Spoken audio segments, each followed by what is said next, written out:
Do you eat with emotion, or do you eat to numb yourself to it? So many of you've shared that you've been on more diets than you can count. You feel as though you've been dealing with this for most of your lives, yet you resist giving up dieting. You resist giving up the all or nothing thinking, black versus white, good versus bad, deprivation, and then self-indulgence. How's this working for you? You see, despite everyday evidence that dieting is what's failing you, that it's the single leading precursor to emotional eating that leads to binge eating, leads to weight gain and food obsession, you're still looking for the next holy grail of weight management. The reality is that what you really lose long term is your sanity. You lose time and ultimately your overall health and well-being. Most of you can relate to eating emotionally in some way, eating for comfort rather than satisfying a hunger. But when this process becomes more and more about control, about confusion, and even fear, it becomes more of a disordered behavior. Binge eating, characterized by the response to an urge, creates behavior that is void of emotion.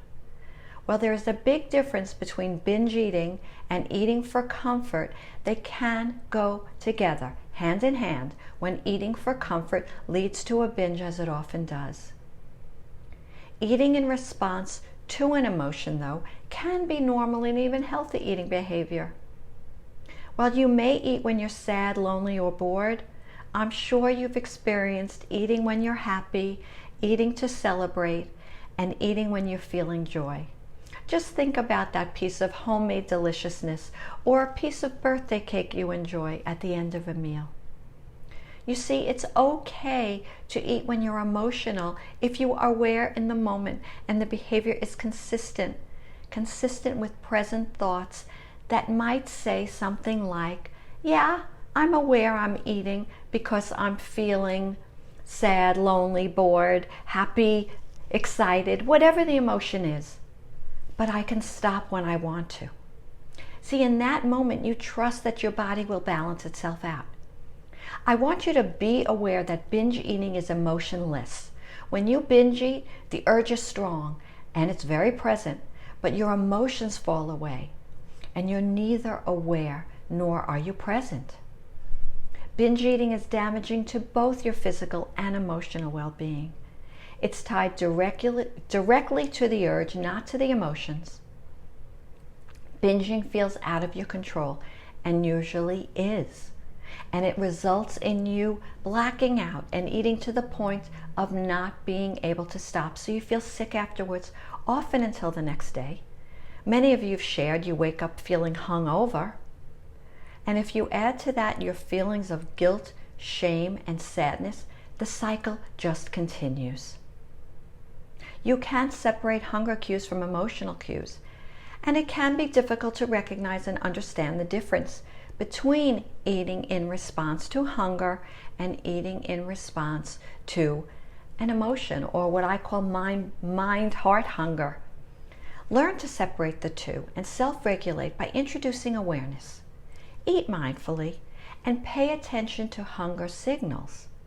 You can practice rating your hunger. On a scale of 1 to 10, just how hungry are you?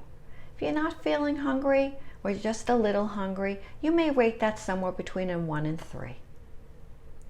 Wait until you reach that 3, maybe even 4 or 5, truly hungry before you eat. But don't allow yourself to get overly hungry to the point where you will overeat and lose yourself to that. You see, real hunger usually kicks in starting about 3 hours after your last meal. So depending on your eating habits and the time of day, a small snack may be sufficient at that point.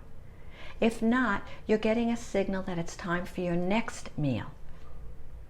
This strategy, though, can backfire if you're turning to food just because you think it's time to eat. So pay attention to those hunger cues and know that how you eat can be just as important as what you eat, the total amount of food you eat, your attitude towards the food, how you balance your meals, and your personal eating habits play as big a role in emotional overeating than the specific foods you're choosing to eat. I want you to take time to analyze your eating patterns, learn more about physical hunger versus emotional hunger, and develop new self-help strategies to address both your emotional and physical relationships to food.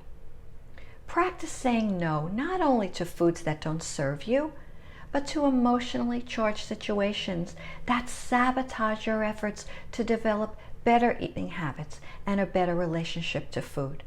Saying no to those urges means you're saying yes to yourself. So many of us have been taught that we need to weigh less in order to live more, but I really believe we have to live more in order to weigh less. We have to stop waiting on the weight and start connecting to what gives us joy. Only then can we stop the emotionally driven relationship with food and say goodbye to disordered eating for good. Only then can we feel empowered enough to declare, I will not change the size of my life for the size of my body. Only then will we finally stop fearing food and start loving our bodies. And if you're interested in exploring this further, register for my newest online course, Stop the Sabotage and Start a Loving Relationship with Food. It's an easily digestible program consisting of 3 modules. When you register, you'll receive a beautiful workbook with carefully chosen worksheets and food for thought.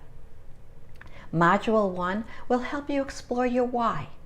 Module 2 will dive into what happens in your body that both contributes to and is a result of your behavior with food. Module 3 shares tools and strategies about how you can stop sabotaging your best intentions and finally enjoy a relationship with food that is loving and free. I will look forward to having you join me there.